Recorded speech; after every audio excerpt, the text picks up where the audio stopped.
Okay, guys, I know you've seen the title. I'll be going over an ETF, well, actually, two ETFs that end up paying you a dividend yield of 10%. I know you might think this is a clickbait, but no, this is a legit ETF that end up paying you a dividend yield of up to 10%.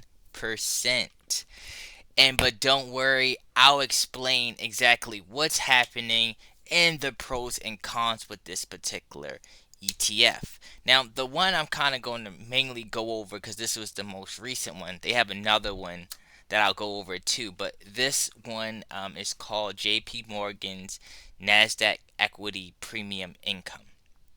So this particular ETF is more so geared towards people who are looking for more of a steady income, and it's more of a conservative approach rather than investing in the NASDAQ index. Now you might be like, okay, wait. How could they offer a dividend yield of 10%? Well, this particular ETF is actively managed, and what's really happening is inside of the actual shares, but what happened is they actually have covered calls.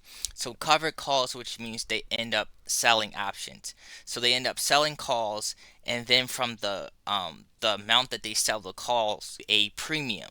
So that premium, and they're paying that premium in a form of a dividend. If you're not really familiar with options, just know that you can buy options or you can like sell options. Either one, like calls, normally you expect it to go, the price to go up. Puts normally go down. You can see exactly what's going on, and I'll explain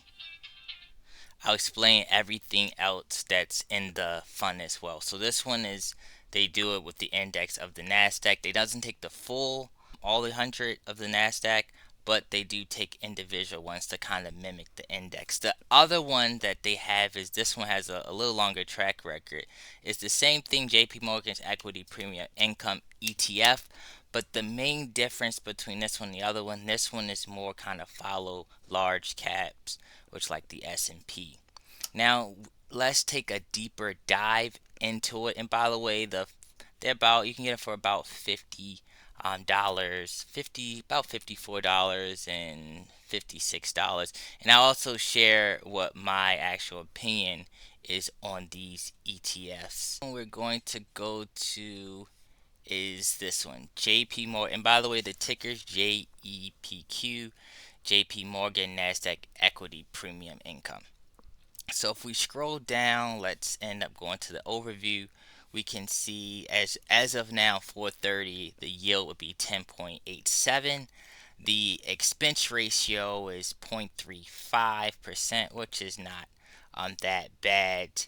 And we can, as we can see for the fun facts, the fund inception was May 3rd, 2022. So it has not been around that long, and pretty much it says at JP Morgan Nasdaq Equity Premium Income seek to deliver monthly distributable income and the Nasdaq 100 exposure with less volatile. So it's supposed to be able to give you exposure to equity so you can get some of the upside as well as collect premiums from options in the form of a dividend. So, and let's end up seeing how the returns have been doing so far. So when we look at, and we already went over the fees. So as of monthly, as of 4:30, 2024, the NAV is up from last year around this time, 25.45%. Okay, so let's go to monthly. So if we see the year to date, when you compare to the NAV this year, it's up 6.4. Well, let's do from 3 months. It's 3.38 compared to the Nasdaq, which is 1.98.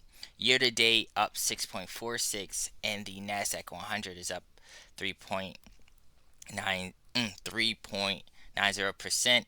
And then if you're looking at the 1 year, 25.45% to 32.77%. Now here is the one thing you want to mainly really know about this particular fund. They do limit your upside. So the reason how they consider it a little less volatile is, yes, they're limited to ups. They normally, when they do calls, they normally do out of the money calls.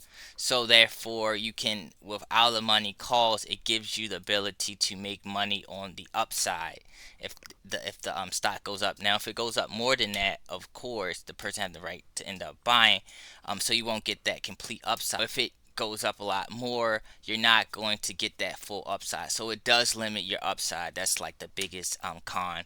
And then if it goes down, of course, what there you can, if it goes down, of course, you can still end up collecting the premium, which can kind of offset the particular losses. To me, this may be probably better maybe if someone had it in maybe like a Roth or something like that, because it's not really tax efficient. So someone had it in a Roth, they were kind of older.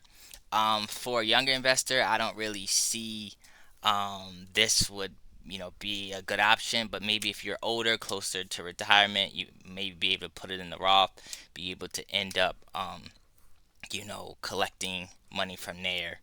um, but I mean, it is a interesting ETF, and I thought that I mentioned I would like to see how it performs over a longer track record.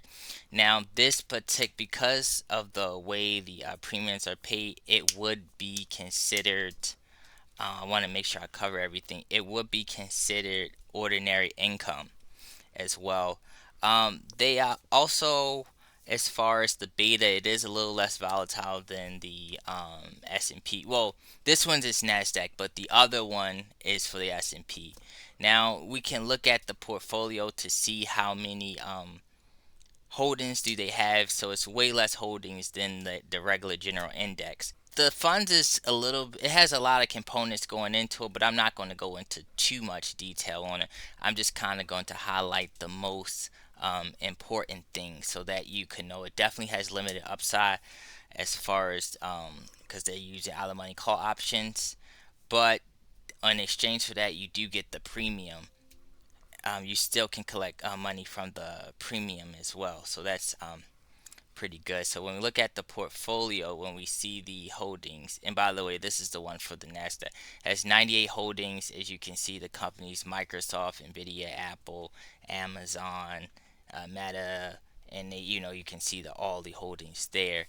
And if we look at the other one, the one from the premium, as far as the equity, and we look at the holdings as well, we have similar ones but different. Like this one is a lot more diverse. You have Google, MasterCard, Visa, Amazon. So it looks like you have, to me, probably if I actually did go with one, I probably would go with this one. NASDAQ to me can be, a little bit more, a lot more volatile. Of course, with this one, you get a lower yield, 7.52. But the way most of the companies in the Nasdaq are tech, and tech can be extremely volatile. So I will maybe want to pick companies that's a little less volatile and maybe get a little less dividend. But that's particularly for me. Now, typically with options, you'll make the most particular money the more volatile it is. The premiums you end up getting more. I think what they normally do is end up getting option contracts within like a 30-day period. And I think the leader or whoever was ahead of the fund stated that they tried to go for options that has a 30% chance of finishing. I believe he said in the money. I think that's what he said. And then I think they might look at an upside of like 2% or something per month or things like that. Um, yeah. So this one has 129 holdings. So this one has a lot more than the other one, which was 98. And as we can see, this one is the one with the longer track record. If we can look at the performance, and we can look at the performance to the S&P, and it's relatively not that bad year to date. Let me see, 3.43, SP 604. Oops. For 1 year, we have 1.96, and for the market returns, we have 9%. Market price returns, we got 9%. And then for the S&P 500, we have 22.66%. For 3 years, we got for the market price return 7.0, S&P 8.06 percent. So it's kind of hanging in there as well.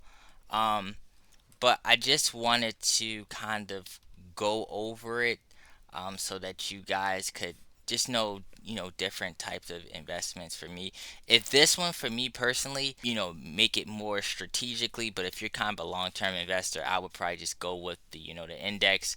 Maybe if you were, trying to be a little bit more strategic, or you normally like to have a little bit more on hand on cash, you could probably try to use some type of strategy, maybe put some of your portfolio there, or if you're an older retiree or something, just was trying to collect income but still get some of the upside. So you have ETFs like that. The performance, I like to see how it perform over a longer period of time. These particular the other one, I believe it was only out for 3 years, and the most recent one with the Nasdaq, um, that one is as well, has only been out since I believe 2022. But that is pretty much it. Let me know in the comments below if I forgot anything, or if you have any questions. Let me know in the comments below. What do you think about these ETFs? We'll see how it goes with a longer track record. The JEPQ, the Nasdaq one, doesn't have a long track record. Neither of the other, but it has 3 years. I like to definitely see how it performs over 5 to 10 years. But that's it. If you haven't already, make sure you hit the like button. If you're new, make sure you subscribe to the channel. I'm out.